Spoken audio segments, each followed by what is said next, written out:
They put it, if you don't ask, you don't get. And that's the news tonight. Our next regional update will be... The promotion chase. A bitterly cold night for the fans, but the Torquay players revelled in the sub-zero temperatures. They were a goal up after 7 minutes. Quick thinking from John Uzell with the throw-in. A great cross from the recalled Mark Loram, who had a splendid match. Smith shot his parried, and there's Dean Edwards with a well-placed drive. Into the second half, United going 2 up in as many minutes. Again, the fierce shot from Loram. Smith heads from point-blank range, and it's Tynan at his poaching best. One of the most pleasing aspects of last night's win was the form of new signing David Hodges, who will add much-needed aggression in midfield. But it was Loram again who carved out United's third, that lovely curling corner straight to the head of Mickey Holmes. A real touch of class. United blotted their copybook by conceding this late Halifax goal scored by the impressive Steve Norris. But that apart, it was just the win that Torquay needed.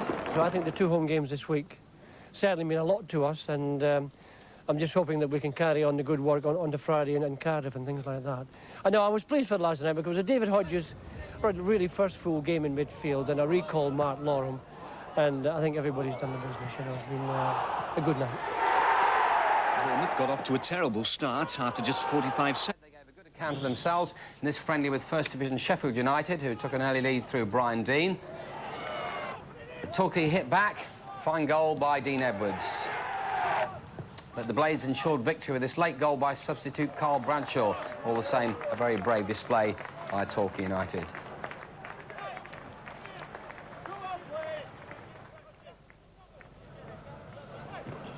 A change of sport now, just 4 days to go. Was the final straw for the club's chairman. After consulting with other board members and the manager, the drastic step of transfer listing the 8 players was taken. Today, Mike Bateson said it had been done to halt the slide, but denied there was any upheaval at the club. There is no crisis, none at all. This is quite a well-run club. There's perhaps the embryo of a crisis developing if somebody didn't take some action and do something about it. Well, we've taken the action, and end of crisis. How do you describe the atmosphere here now, Mike? Very good. It's always been very good. There are some very disappointed players. Obviously, we're very disappointed to have to take the action we took. Nobody likes doing it, but otherwise, the players are very happy.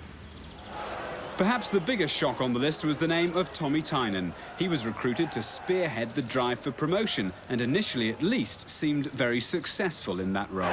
Goals from Tommy and from all sources have been quite scarce of late.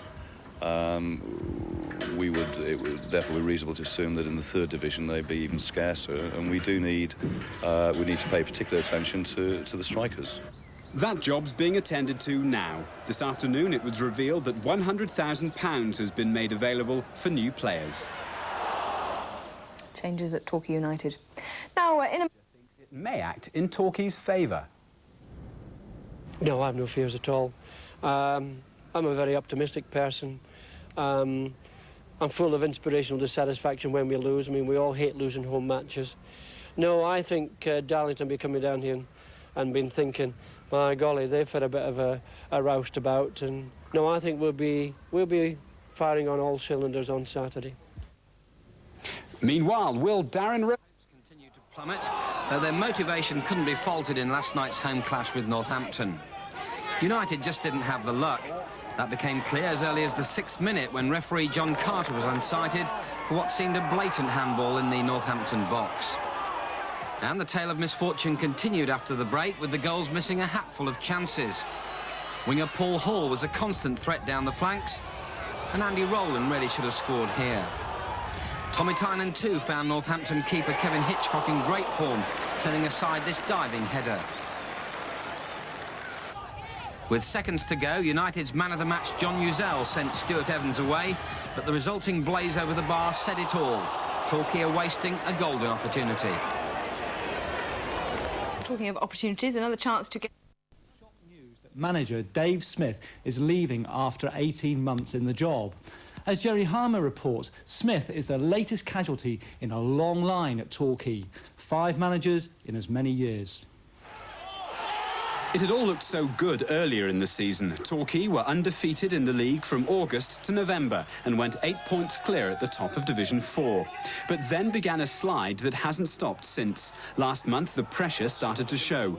8 players were transfer listed, and Dave Smith knew he too was in trouble. I've been pulled over the coals as well, and hey, yes, I could lose my job as well. It's as simple as that. We've just got to get a move on, and we just got to shake things up a little bit, and this is what we've done. But there was little improvement. Last night, the unthinkable, the ever-popular Smith booed by the home fans. And the dispiriting 1-1 draw with Maidstone sealed his fate. Today, Torquay's chairman was diplomatic about what happened next. I had a chat with Dave Smith, and during the chat he tendered his resignation. Was there pressure on him from you and the board to do that? Not particularly from me or the board. There was pressure, if you like, from the club, which includes the supporters.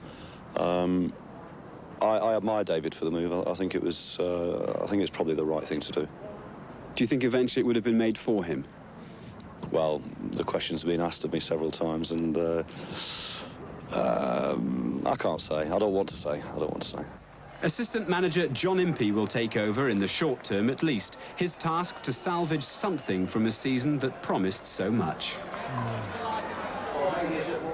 We wish John Impey all the best. Poor Aldershot 5-0. This week could make or break Torquay. 3 matches in 6 days. Last night was the perfect start. Paul Smith got the first after 20 minutes. The second came after 34 minutes, an Aldershot defender beautifully setting up the lurking Stuart Evans. It was the big striker's first goal since joining on loan last month. Torquay have been guilty of squandering winning positions this season, but not last night. Dean Edwards with the third after the break. 2 minutes later, the best goal of the game. Stuart Evans getting up and around and steering the ball home. The slow-motion replay shows just how well he did even to get it on target. Torquay wrapped it up with Mark Lauren finding an unmarked Dean Edwards, his second of the game, to match the 2 he got when the sides last met back in October. Torquay 5, Aldershot 0. And there's more football tonight in Division 3.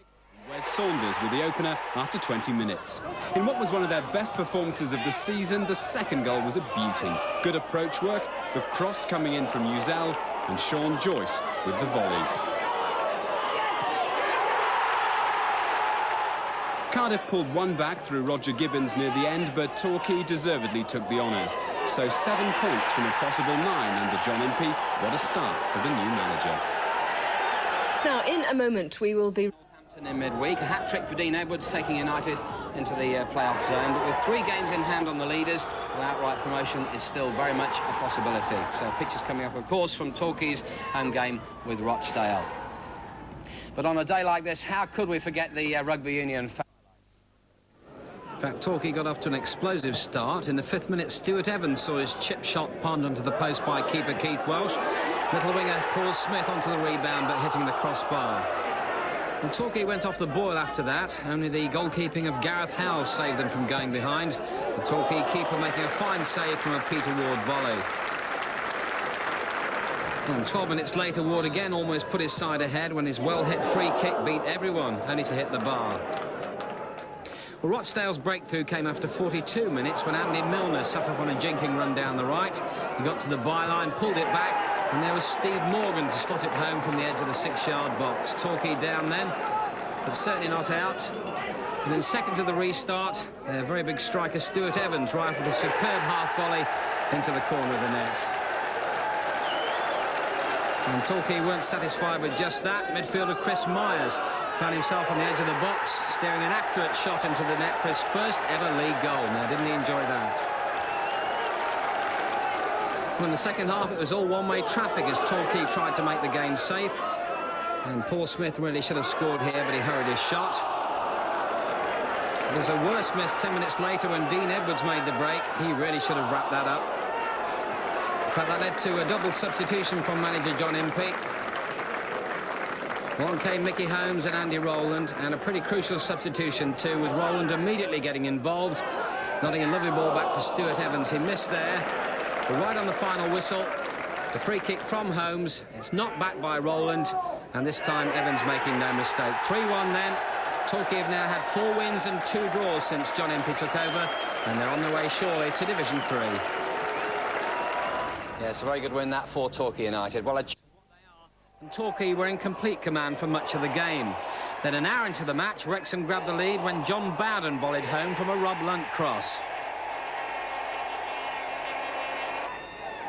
14 minutes later, it was all over.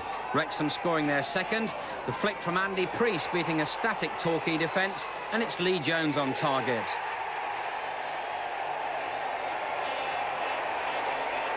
Torquay scored an injury-time consolation goal through Elliott, but manager John Impey knows a win over Scarborough tomorrow night is a must. Final score, Wrexham 2, Torquay 1. Gary Harmer. Thanks, Sue. Yes, a vital win last night for the Gulls because it keeps them nicely in the playoff zone. They are now in 7th place with a 3-point buffer. The cut-off for the playoffs is 8th position. Here's the action. Pete Barraclough was at Plainmoor. Torquay threw themselves into the match with their usual endeavour, but when Mark Loram's pinpoint header was brilliantly saved by Ian Ironside, it looked like being one of those frustrating nights. But with 35 minutes gone, Paul Smith changed all that. Nice to kill off by Kamara, but only as far as Paul Smith. Oh, what a goal! Paul Smith! Sensational goal by the number 7. There were times when Torquay looked a little too keen. Dean Edwards snatching at his shot here instead of placing it. But Paul Smith was a constant threat to the Scarborough defence, jinking past the opposition at will. When it finally came, United's clincher was well worth waiting for. Torquay keeping possession, Uzel. Evans to Dean Edwards, good turn by Edwards. And what a goal! Great goal, Dean Edwards, beautifully worked too. And Torquay, surely that will wrap it up. I thought we did it in style tonight. We had a lot of possession play in the first half. Paul Smith's goal obviously was outstanding. He cut inside his full-back, took it on, and whites of his eyes, hit the back of the net with a great shot. Obviously, it took a little bit of pressure off the lads because at home we weren't perhaps getting the second ball, the knockdowns previous to that, but obviously he stuck his goal away very well. At 45 matches, Torquay must get a point in their last match to make the playoffs. As you'd expect, with so much hinging on tomorrow's clash with York, the team's been preparing hard. 2 things in particular: improving the shooting — they missed 2 penalties this week against Doncaster — and keeping their concentration, assuming a playoff place could be fatal. No, I don't think the lads will get complacent. There's 1 or 2 good experienced pros in the side that have suffered heartbreak before in games like this, and I don't think they'll let it happen, and especially John Impey, who's he's going to keep everybody going. He keeps everybody on their toes, so I don't think there's any problem with that at all. Confident of getting that point, then? Well, I'm confident but not overconfident. You know, we've got to keep the lads going, make sure that we do get the point, really, you know, rather than just go out and enjoy the game. We've got to make sure we get that point first, and then we can enjoy the times after. Meanwhile, Argyle can make this report from Pete Barraclough. Torquay certainly set about their task last night with a kind of determination which has been sadly missing in recent away games. But it was Doncaster who took the lead against the run of play in the 23rd minute when Gareth Howells failed to hold a floated cross from Steve Adams. But Torquay, reduced to 10 men when Alan Hay was sent off, were back on terms just before the break when Matthew Elliott scored with a fierce right-foot volley. United missed a couple of penalties in the bargain, but that point means they need only a draw against York on Saturday to reach the playoffs. And with 6th place now out of reach, Torquay know they'll play their first leg at home on May the 19th. Meanwhile, Exeter City defender Scott Hiley... First leg of the playoffs at Plainmoor next Sunday. Pete Barraclough reports. Chris Myers with the corner. Stuart Evans, yes, what a goal! An absolutely classical corner goal. So is Myers going to have a go? Will he leave it for Loram? No, he goes! He scores! Chris Myers! And the York defence look at each other as if to say, how on earth did that get through? So now we know, after all the weeks of waiting, Torquay United are in the playoffs. They'll play the first leg here at Playmore on Sunday, May the 19th. Then the away leg will be on the following Wednesday. And, of course, if they win the 2 legs on aggregate, then they're back at Wembley on Friday, May the 31st. Great news. Back to you in the studio, Jerry. Thanks, Pete. Well, great news there for the goal. The Goals take on Burnley in the first leg of the playoffs. Torquay still in with a chance of Wembley glory, thanks to this win over York. And I haven't seen this too many times. Play delayed at Playmore to give queuing fans time to get into the ground. It's amazing what some people will do to get into a soccer match. So a real carnival atmosphere. United taking the lead after 25 minutes with an excellent goal by Stuart Evans. Clearly a day of celebration for the Torquay faithful. 5 minutes later it was 2-0. Chris Myers hammering home a direct free kick with a little help from the York defensive wall. In fact, the opposition looked a poor side in the first half, with this Ian Blackstone shot their only offering.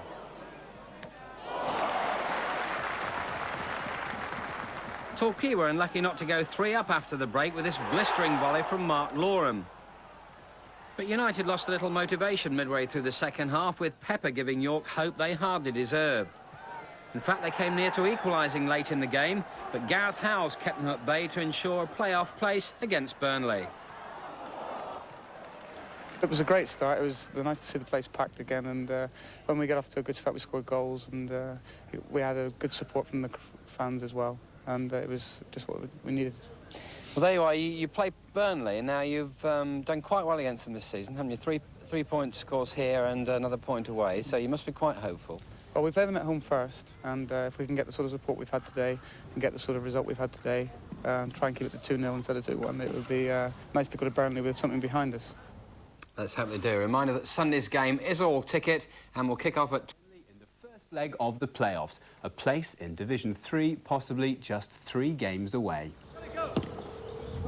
With their late run of form, there's a real air of expectation at Plainmoor. But if some are looking ahead, others are looking back to 1988 and the last time Torquay were in the playoffs. It all came down to a final match against Swansea. Needing a win, they were held to a 3-3 draw. Torquay manager John Impey was a player that day. He's not forgotten. I've perhaps pushed the players that extra 10%, knowing what it's like not to achieve that promotion place. So therefore, with my little bit of experience of that, I have pushed the players a bit more. Today's Torquay are buoyed by the fact that Burnley haven't beaten them this season. They drew away, while at Plainmoor, Torquay won 2-0. But this is a virtual cup tie situation, so there's no complacency. The players are confident at home, obviously. Going to Burnley is going to be a different kettle of fish, because obviously they're expecting a 20,000 gate. So that's going to be a little bit intimidating for our players. So the game at home on a small, tight pitch, we've been fairly successful at home. We know how to play it at home. But I just hope that we have a little bit of luck, because in latter games we've had a lot of play without actually scoring the amount of goals, earned it, really. So I just hope that the chances that we do create, the lads are very professional and they put the ball in the back of the net. The old concerns, of course, but one thing will be new on Sunday, the strip. And here's a sneak preview. A new look, perhaps for a new beginning. And an absolute sellout is expected at Plainmoor. Month. No one's counting chickens just yet, but Torquay's 2-0 win over Burnley in the first leg must make them favourites for a return to Wembley on Friday the 31st for the playoff finals. Yesterday's clash at Plainmoor was a pretty niggly affair, 8 bookings, and Burnley's David Hamilton getting his marching orders, but it's the goals that count. Curran then with the long throw. Elliott on the near post. Towards Elliott, goes over the head. The goal. Torquay United. Dean Edwards gets the goal. His 17th goal of the season. What a start for Torquay United. Edwards forcing the ball home. And we've had just 4 minutes of this game. Torquay in front. It was Chris Curran's long throw. Edwards up with the challenge on Chris Pearce. It went over his head.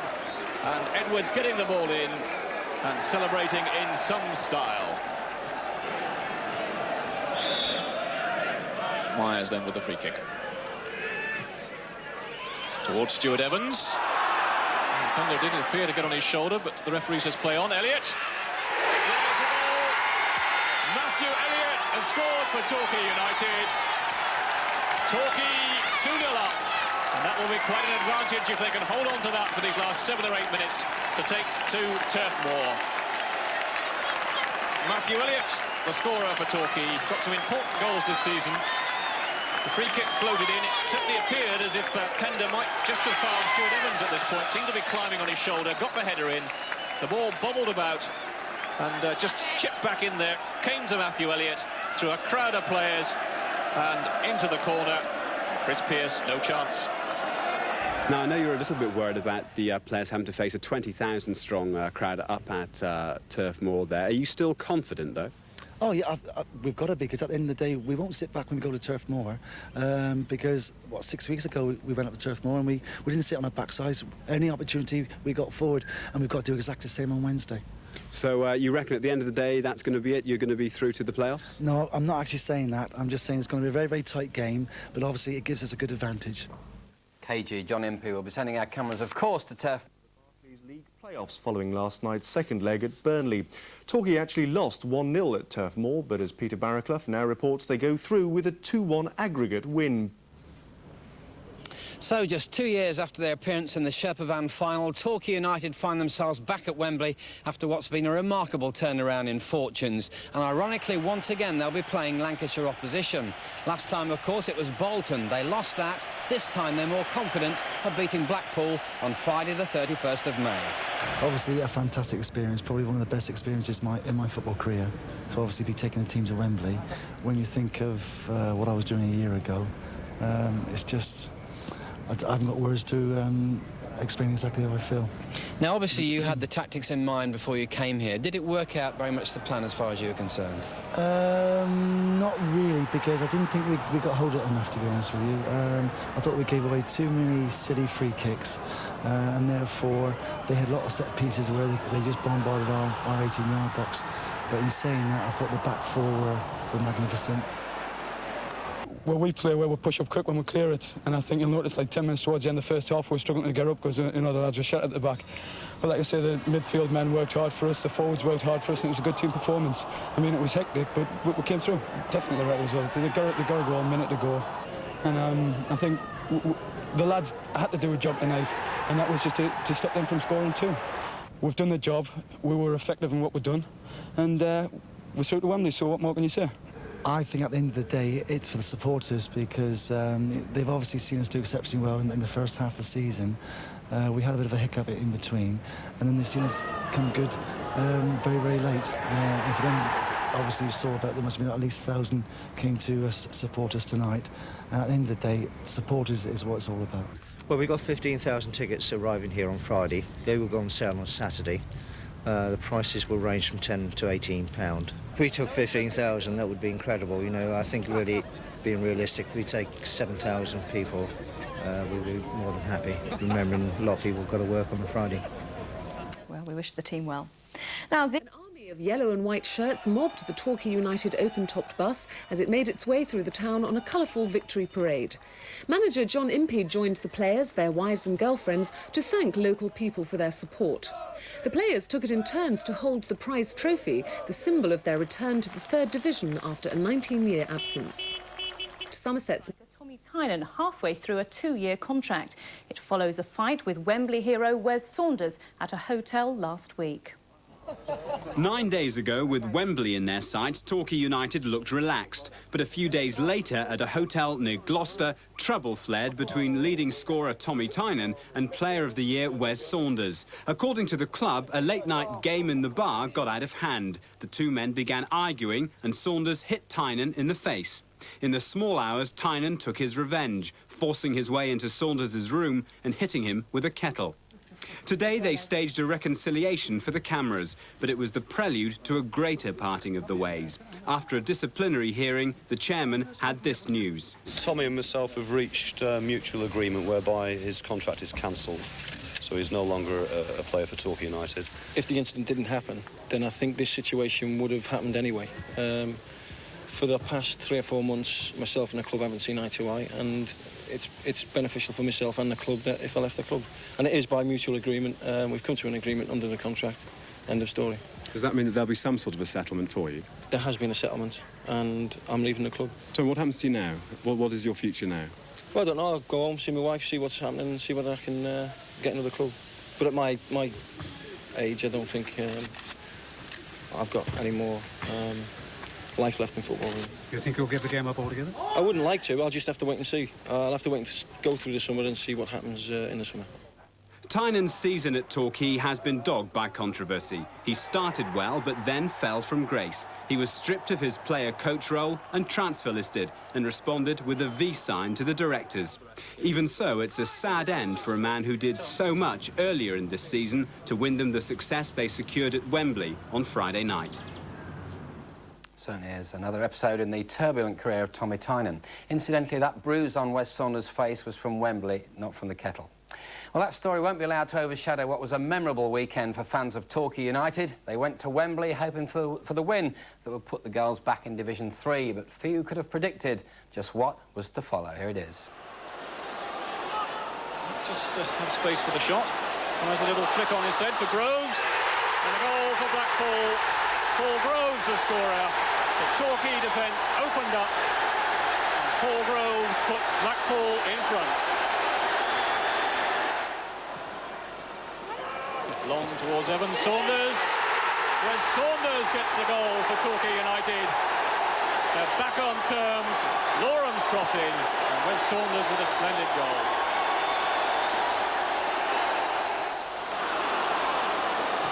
And trying to get the cross in. Here's the handball. What was the referee given? So, Dean Edwards to take it. Can he make it 2-1? He can indeed. Chipped in towards Bamba. And the acrobatic cycle kick. Howells off the line. The ball is in the net. An own goal. And what disaster for Torquay United.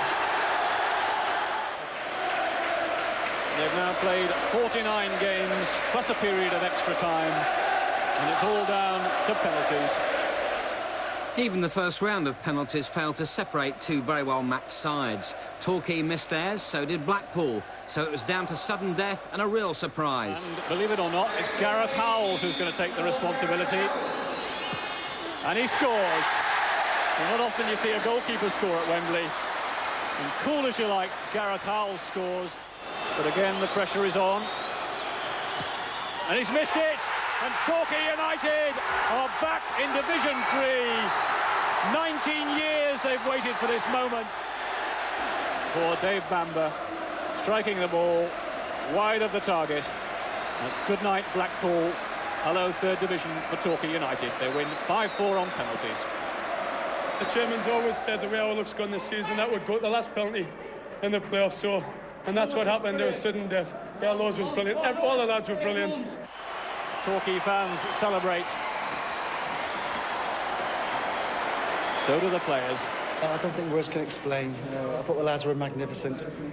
It was an absolutely extraordinary match, wasn't it? Yeah, we obviously started off very, very dodgy in the first 20 minutes, and we came in with a 2-1 lead at half-time. I thought we really had the better chances